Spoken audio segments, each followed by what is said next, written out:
Who are you? That's very broad, and can answer parts of that question. Who are you right now? I'm calm. I'm just different adjectives, different forms of myself. I'm very adaptable to the environment that I'm in personally. So, right now I'm calm. I am in nature. I am analytical. I am a lot of different things. Okay. So now the next question is the one we discussed earlier.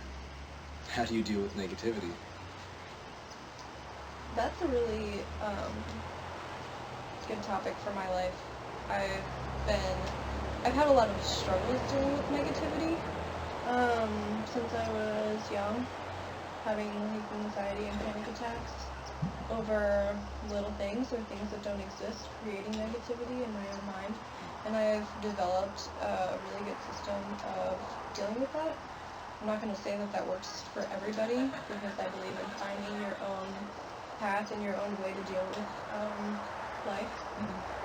But I think one big part of dealing with negativity for me, well, there's two physical aspects that I think really, really help in my life, and that is diet and exercise.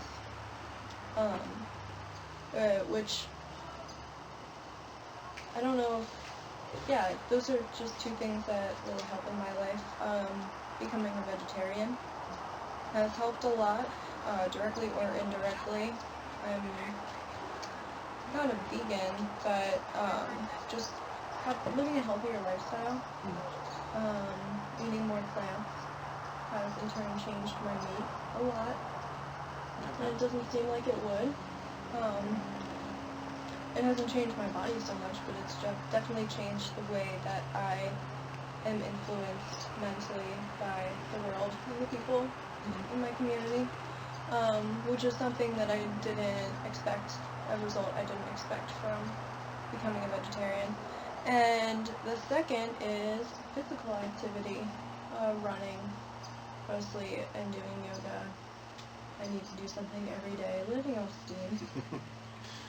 So what exactly do you do when it's like a hot moment, like where you can't just get up and do a couple positions and eat something healthy?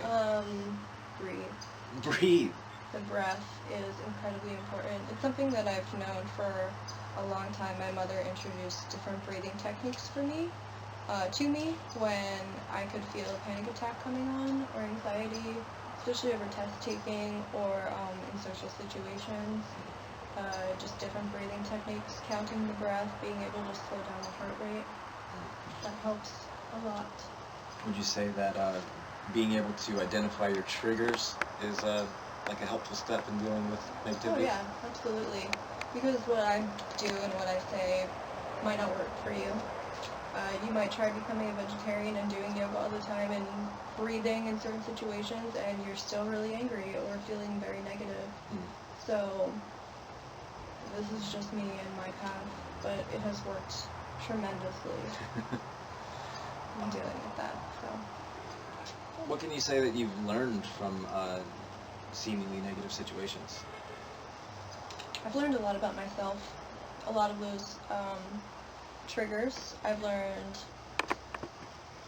what ticks me off the most, and being able to separate myself and observe the emotion, which I used to just jump right into it and become the emotion, and doing these daily practices of physical exercise, diet, breathing, intentional breathing,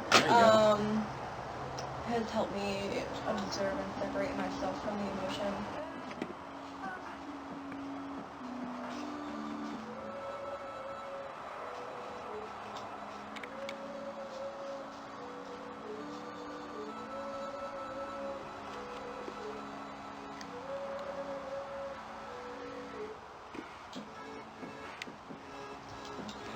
So, Shimon, how do you deal with negativity? Well, I think that negativity is sort of an imbalanced perception, and it's half the story. So, to try to summarize this as quick as possible, I guess, dealing with negativity for me is first understanding that it's necessary. Because without something negative, you couldn't experience something positive. And without the good things in life, the light things in life, then we wouldn't be able to appreciate either side with only half the story. So, after basically accepting the fact that it's necessary, I also keep in mind that whatever I perceive to be negative is usually a reflection of what I've been conditioned to think is bad.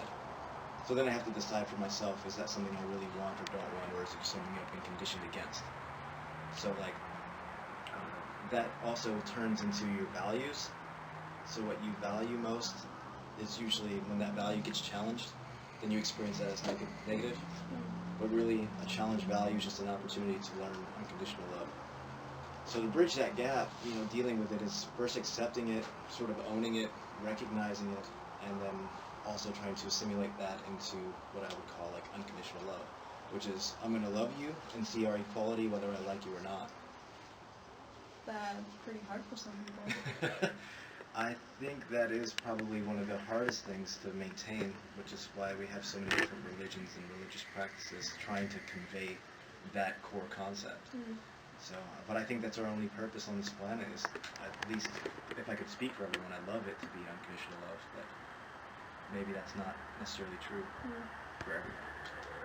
So when you're in a moment of what you would consider negativity, surrounded by it or influenced by it, do you start to analyze these things? Is it like an automatic reaction to just love?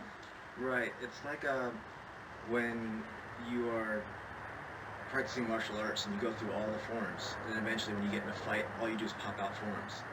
At first it was like, okay, sit myself down, think this over, work it out, but now it's a reflex where it's just like, where do I do the same thing in my life in a different way? Like as soon as I see it, and I gotta call myself out on it and then own it and find where it is. I had this instance this morning where everything was laying all over the place. I'm thinking about my significant other. I'm like, man, she is so disorganized. And I was like, no, I am disorganized in what I find to be low priorities.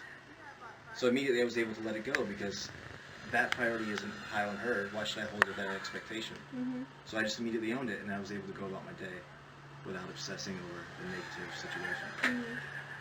Basically, it's like grounding every situation you're in. Right, exactly. Staying grounded that's how you deal with excess charge even in electrical systems. Yeah. And grounding requires a negative potential or neutral. And if you can't see it as neutral, then you're going to have positive and negative perceptions. Cool. Thank you. Thank you.